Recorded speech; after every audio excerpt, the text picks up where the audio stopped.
अस्सलाम वालेकुम नाज़रीन, मैं मोहम्मद असलम हुसैन सियासत की खबरों में आप सबका इस्तकबाल करता हूँ। हिंदुस्तान की ताजनगरी आगरा में वाक़ जामा मस्जिद की सीढ़ियों में मुबैना तौर पर दबी लॉर्ड कृष्ण जन्मभूमि सज-छत सेवा ट्रस्ट ने सिविल जज की अदालत में मुकदमा दायर किया है। अदालत ने दरख्वास्त मंजूर करते हुए मदई आलिया को नोटिस जारी करके 31 मई तक अपना मौक़िफ़ दाखिल करने को कहा। ट्रस्ट के सदर मनोज कुमार पांडे की जानिब से मुकदमा 11 मई को दाखिल किया गया था। इंतजामिया कमेटी शाही मस्जिद आगरा किला, छोटी मस्जिद दीवान खास, जहां आरा बेगम मस्जिद आगरा किले के सेक्रेटरी, उत्तर प्रदेश सेंट्रल वक्फ बोर्ड के चेयरमैन और कृष्ण जन्म स्थान सेवा संस्था के सेक्रेटरी को नोटिस जारी किया है। ट्रस्ट के निगरान मथुरा के कथावाचक देवकी नंद ठाकुर ने बताया कि आगरा में भगवत कथा में उन्होंने भाईचारे की अपील करते हुए मूर्तियों को सौंपने की बात कही थी, लेकिन किसी ने इसका जवाब नहीं दिया। अब वो आइन में हासिल हक का इस्तेमाल करते हुए अदालत पहुंचे हैं। उनका मानना है कि मस्जिद की सीढ़ियों की खुदाई से मामला साफ हो जाएगा। दावा किया जाता है कि मुगल हुक्मरान औरंगजेब ने साल 1670 में केशव देव के मंदिर को तोड़ दिया था। इसने केशव देव की मूर्ति आगरा वाक़ जामा मस्जिद की सीढ़ियों में दबा दी है। औरंगजेब के अहद के तारीख वाले समेत कई तारीखदानों ने इस बात का जिक्र अपनी किताबों में किया है। ये बात नंद ठाकुर ने कही है। इसका मानना है कि मूर्तियों को निकाला जाना चाहिए, जिससे इन्हें मथुरा ले जाकर पूजा अर्चना की जा सके। इस खबरनामे को MS एजुकेशन की जानिब से स्पॉन्सर किया जा रहा है। This group of institutions not only brings up successful scholars but also brings up well-behaved, mannered and disciplined students. This also brings up responsible citizens who are dedicated towards serving this community and nation. Very soon I must say that this world will be filled up with successful MS Science with the proud and hard-working staff and their blessings behind them. Please click the following link in description for more details. Congress की मरकजी क़यादत किसे कर्नाटक का chief minister मुंतखब करेगी, इसके लिए सभी की नज़रें इस पर मरकूज हो गई है। 10 मई के असेंबली इलेक्शन में कांग्रेस की शानदार जीत के बाद चीफ मिनिस्टर के ओहदे के लिए लॉबिंग शुरू हो गई है। साबिक चीफ मिनिस्टर सिद्धारमैया और सदर प्रदेश Congress DK Shivakumar chief minister के ओहदे के दावेदार हैं। दोनों कैंप्स को मुतमईन करना पार्टी के लिए एक बड़ा दुश्वारकुन मरहला है। वो एक फार्मूले पर काम कर रही है। पार्टी हाईकमांड ने मजीद सलाह व मशवरे के लिए दोनों कायदीन को दिल्ली तलब कर लिया है। कर्नाटक में चीफ मिनिस्टरी की दौड़ में शिद्दत के बीच सीनियर कांग्रेस कायद सिद्धारमैया AICC कायदीन से मिलने दिल्ली रवाना हो गए। कबल कांग्रेस मुबस्सिर सुशील कुमार शिंदे ने कहा कि सिद्धारमैया और शिव कुमार दोनों को जरूरत पड़ने पर मुशावरत के लिए दिल्ली बुलाया जाएगा। पार्टी जराये के मुताबिक 75 साल सिद्धारमैया सीनियर पार्टी कायदीन से मुलाकात के लिए खुसूसी परवाज से नई दिल्ली रवाना हुए। मरकज ने जो 3 मुबस्सिरीन भेजे थे वो कौमी दारुलहुकूमत लौट गए। मुबस्सिरीन ने 9 मुंतखबा अरकान असम्बली से फर्दन बातचीत भी की है। महाराष्ट्र के जिला अहमदनगर के मौजा शिवगांव में एक जुलूस पर फिरकेवाराना झड़प में कम से कम 5 अफराद जख्मी हो गए। संगवाड़ी में कई दुकानों और गाड़ियों को नुकसान पहुंचाया गया। पुलिस ने यह बात बताई। ताल 32 अफराद को हिरासत में ले लिया गया और दीगर 150 अफराद के खिलाफ केस दर्ज किया गया है। अहमदनगर जिला मुस्तकिल से तकरीबन 65 किलोमीटर दूर वाक़ शिवगांव में इंटरनेट सर्विस मुअत्तल कर दी गई। एक अहदेदार ने बताया कि संगवाड़ी में कई दुकानों और गाड़ियों को नुकसान पहुंचा है। इसने कहा कि भारी पुलिस फोर्स बशमूल SRPF और इंसदाद फसादात दस्ता तैनात कर दिया गया है। महाराष्ट्र के deputy chief minister Devendra Fadnavis ने जो वज़ीर दाखिला भी हैं, कहा कि अहमदनगर की सूरत हाल काबू में है। फसादात भड़काने की कोशिश करने वालों को बख्शा नहीं जाएगा। शिवसेना UBT कायद और साबिक रुकने पार्लियामेंट चंद्रकांत खैरे ने दावा किया है कि मुस्लिम वोटर्स को महाविकास अघाड़ी की तरफ मुंतकिल होने से रोकने के लिए महाराष्ट्र में फसादात भड़काए जा रहे हैं। उन्होंने ये बात अकोला सिटी में एक सोशल मीडिया पोस्ट पर 2 फिरकों में झड़प के 2 दिन बाद कही। इस झड़प में एक शख्स हलाक और दीगर 8 जख्मी हुए थे। खैरे ने कहा कि BJP बजरंगबली के नारे के बावजूद कर्नाटक असेंबली इलेक्शन नहीं जीत सकी। उन्होंने मीडिया से बात करते हुए कहा कि हम बजरंगबली की पूजा करते हैं और वो हमारे साथ हैं। साबिक में उद्धव ठाकरे की महाविकास अघाड़ी हुकूमत में रियासत में कोई फिरकेवाराना कशीदगी पैदा नहीं हुई, लेकिन जब से एकनाथ शिंदे देवेंद्र फडणवीस हुकूमत बरसर इख्तिदार आई है, फिरकेवाराना कशीदगी पैदा हो रही है। उन्होंने कहा कि हिंदुओं और मुसलमानों में फूट डालने के लिए ऐसा किया जा रहा है। कर्नाटक में कांग्रेस की शानदार फतेह के बाद पार्टी में लीडरों के इत्तेहाद की जरूरत पर जोर दिया जा रहा है ताकि दीगर रियासतों में भी ऐसे ही नतायज बरामद हो। मगर राजस्थान में कांग्रेस के लिए अपने लीडरों के दरमियान इत्तेहाद कायम करना मुश्किल हो रहा है। गहलोत सरकार के वजीर राजेंद्र गौड़ा ने खुद अपनी ही हुकूमत पर कर्नाटक की साबिका BJP सरकार की तरह 40% कमीशन लेने का इल्ज़ाम आयद कर दिया है। उन्होंने कहा कि राजस्थान में हुकूमत के तवाज़ुन बिगड़ गया है, कोई फाइल पैसों के बगैर आगे नहीं बढ़ती। राजेंद्र गौड़ा ने बतौर खास रियासती वजीर बराए शहरी तरक्यात, शांति धारीवाल को निशाना बनाया और कहा कि धारीवाल बदउनवानी में मुलविस है। उन्होंने वज़ीर आला अशोक गहलोत और बीजेपी लीडर ने साबिक़ वज़ीर आला वसुंधरा राजे के दरमियान साजबाज का भी इल्ज़ाम आयद किया और कहा कि गहलोत और वसुंधरा में मिली भगत है। साबिक़ रुकन पार्लियामेंट अतीक अहमद और इनके भाई साबिक़ एमएलए अशरफ अहमद को 15 अप्रैल को पुलिस तहवील में 3 शूटरों की जानिब से इन्हें सरेआम बहमाना तरीके से कत्ल कर दिया गया था, जब इन्हें मामूल की तिबी जांच के लिए अस्पताल ले जाया जा रहा था। उत्तर प्रदेश पुलिस को शर्मसार करने वाले कत्ल की इस वारदात को 1 माह मुकम्मिल हो गए, मगर जांच के नाम पर एसआईटी की पेशरफ्त सिफर है। कैमरे में कैद हुए कत्ल की इस वारदात की जांच के लिए बनाई गई उत्तर प्रदेश पुलिस की 2 खुसूसी तफ्तीशी टीमें एसआईटी अब तक ये भी मालूम नहीं कर सकी कि दोनों भाइयों को क्यों मारा गया। वाक़े के रोज़ मौके से गिरफ्तार तीनों शूटरों ने पुलिस को जो जानकारी उस वक्त दी थी वही बात उन्होंने रिमांड के दौरान भी दोहराई। एसआईटी इसके आगे कुछ भी मालूम नहीं कर सकी है। रिमांड के दौरान मुलजिम सन्नी सिंह ने बताया था कि गैर मुल्की असला इसको गोगी गिरोह ने तिहाड़ जेल में बंद तिल्लू ताजपुरिया के कत्ल के लिए दिया था, लेकिन इस जानकारी पर एसआईटी की टीम ने दिल्ली जाकर गोगी गिरोह के बदमाशों से पूछगुछ करने की ज़रूरत तक महसूस नहीं की। हद तो यह है कि एसआईटी ने रंगे हाथों पकड़े गए तीनों मुलजिमीन से दोबारा पूछगुछ की ज़रूरत भी महसूस नहीं की। जांच में शामिल अफसरान से पूछे जाने पर इनका बस इतना ही जवाब होता है कि जांच चल रही है, एसएफएल रिपोर्ट का इंतजार है। नारकोटिक्स कंट्रोल ब्यूरो के साबिक़ जोनल डायरेक्टर समीर वानखेड़े की मुश्किलात में उस वक्त मजीद इजाफा हो गया है जब सीबीआई ने इनके इर्द गिर्द घेरा तंग करते हुए 25 करोड़ रिश्वत मांगने के इल्ज़ाम के तहत दर्ज करदा केस में पूछताछ के लिए तलब कर लिया है। सीबीआई ने ऑफिसर समीर वानखेड़े को समन जारी करते हुए 18 मई को एजेंसी के रूबरू हाजिर होने और बयान दर्ज कराने का हुक्म जारी किया। सीबीआई के जरिए दर्ज करदा केस से एनसीपी के सीनियर लीडर और साबिक़ रियासती वज़ीर नवाब मलिक के इस दावे की एक तरह से तौसीक़ हो गई है, जिसमें उन्होंने अपनी गिरफ्तारी से कबल समीर वानखेड़े पर आर्यन खान की रिहाई के लिए करोड़ों रुपए रिश्वत मांगने का इल्ज़ाम लगाया था। उधर इनके खिलाफ समन जारी करने के साथ ही इनका मोबाइल भी जब्त कर लिया गया। आर्यन खान से रिश्वत तलब करने के तहत दर्ज करदा केस के सिलसिले में एजेंसी ने पहले समीर वानखेड़े, एनसीपी के दीगर अफसरान और एजेंटों के खिलाफ केस दर्ज किया है। गुज़िश्ता रोज़ समीर वानखेड़े और दीगर अफसरान के दफातर और घरों के 29 मुकामात पर छापा मारा गया और दस्तावेजात जब्त कर लिए गए। मध्य प्रदेश के एक समाजी कारकुन ने मरकजी हुकूमत से कौमी दारुल दिल्ली के हजरत निजामुद्दीन रेलवे स्टेशन का नाम बदलकर इंद्रप्रस्थ नगर करने का मुतालबा किया है। मध्य प्रदेश के सतना के एक आरटीआई कारकुन राजीव कुमार खरे ने वज़ीर आज़म नरेंद्र मोदी को खत लिखकर दरख्वास्त की है।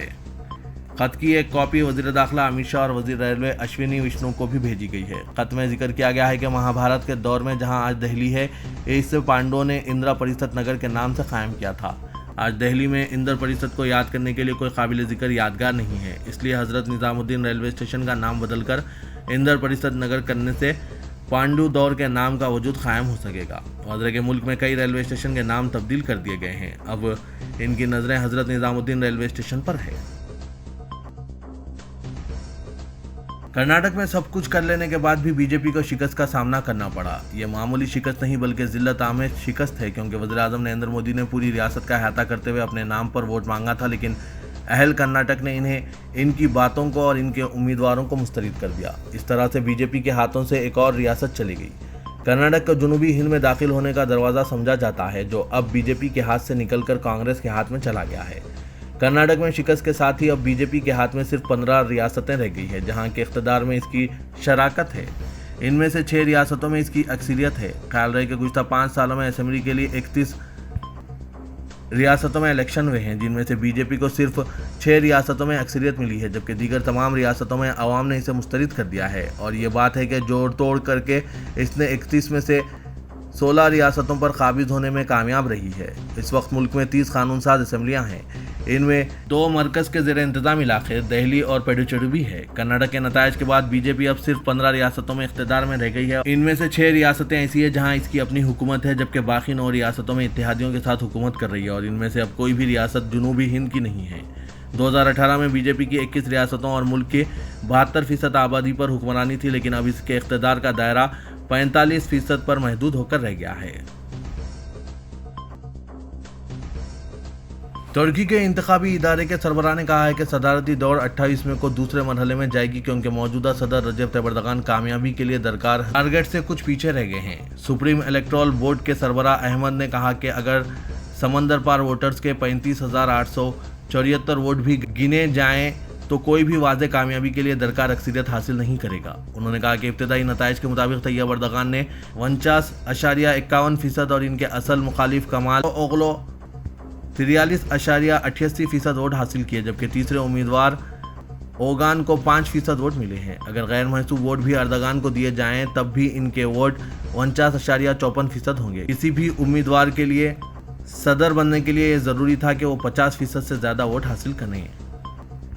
अब दूसरे मरहले में तमाम नजरें तीसरे मुकाम पर रहने वाले ओगान के वोटर्स पर होंगी। रियासत कर्नाटक के इंतखाबी नताइज के बाद बीआरएस के सरबराह और तेलंगाना के वज़ीर आला के चंद्रशेखर राव ने कौमी सियासत के बजाय तेलंगाना की सियासत और मुजवज़ा असम्बली इंतखाबात पर तवज्जो देने का फैसला किया है। कर्नाटक में कांग्रेस की शानदार कामयाबी और जनता दल सेक्युलर के गैर मुतवक्के कमज़ोर मुजाहरे ने केसीआर को कौमी सियासत के बजाय तेलंगाना पर तवज्जो देने के लिए मजबूर कर दिया है। मौसूक ज़राए के मुताबिक कर्नाटक के नताइज के तेलंगाना पर इम्कानी असरात को देखते हुए केसीआर ने अभी से इंतखाबी तैयारियों में जुट जाने का फैसला किया है। इस सिलसिले में 17 मई को अरकान पार्लियामेंट, असेंबली और काउंसिल का इजलास तलब किया गया है। पार्लिमानी पार्टी और लेजिस्लेटिव पार्टी का इजलास 2 बजे दिन तेलंगाना भवन में मुनक्किद होगा।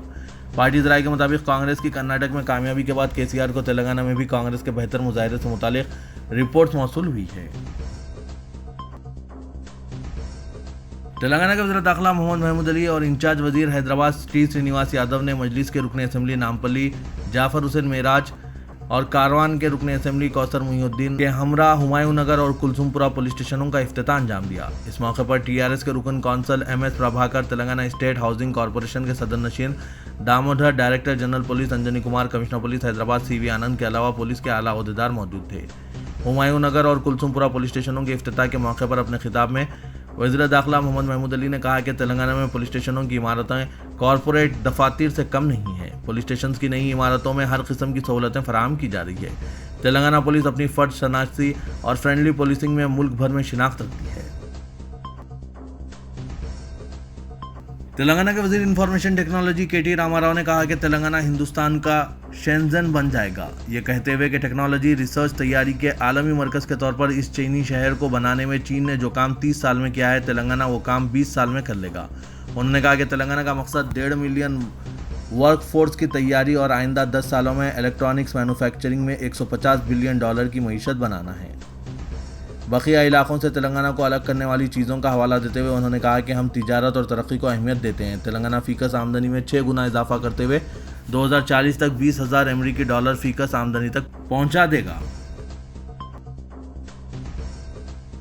हुकूमत तेलंगाना का शुमार मुल्क भर में सेकुलर नवाज हुकूमतों में किया जाता है, जहां बिला लिहाज मजहब और ज़ात पात और हर शख्स के साथ यकसां रवैया इख्तियार किया जाता है। तेलंगाना हुकूमत की जानिब से महकमा पुलिस में इस्लाहात लाते हुए फ्रेंडली पुलिस तरीक़ेकार को फ़रोग़ दिया जा रहा था, मगर हालिया कुछ अरसे के दौरान महकमा पुलिस में मौजूद चंद मुतासिब पुलिस अहदेदारों की वजह से हुकूमत का सेकुलर किरदार गद्दार होता नजर आ रहा है।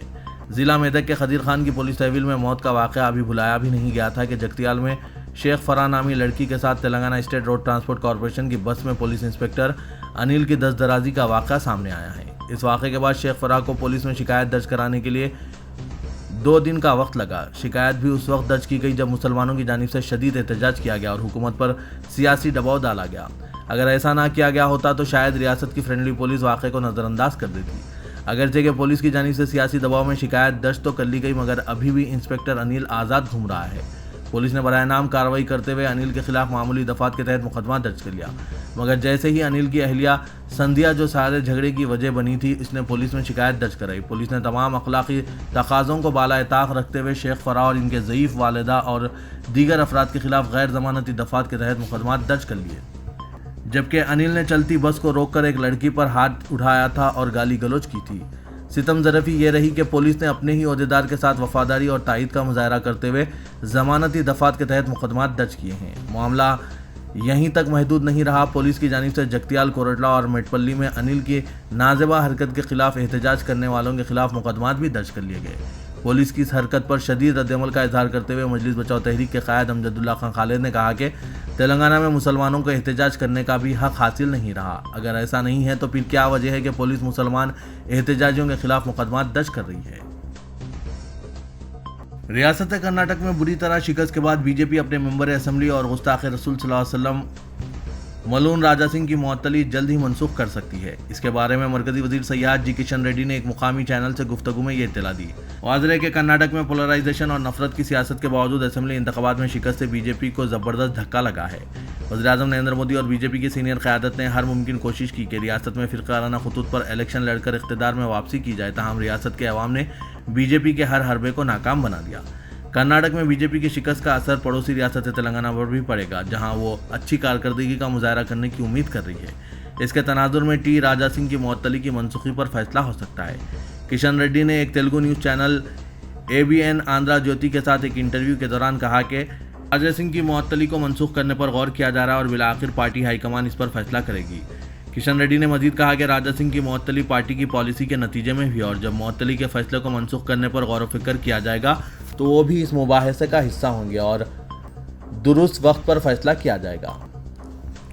ख्याल रहे कि मुसलमानों के खिलाफ नफरत अंगेज तकारीर, गाली गलौज करने के लिए बदनाम मलून राजा सिंह ने गुज़िश्ता साल अगस्त में नबी करीम सल्लल्लाहु अलैहि वसल्लम की शान में गुस्ताखी की थी, जिसके बाद पार्टी ने इसे मुअत्तल कर दिया था। राजा सिंह को हैदराबाद पुलिस ने इम्तनाई हिरासत में भी लिया था। इस मामले में तेलंगाना हाईकोर्ट से इसे जमानत मिली है, जिसमें रियासत में नफरत अंगेज तकारीर ना करने की शर्त शामिल है।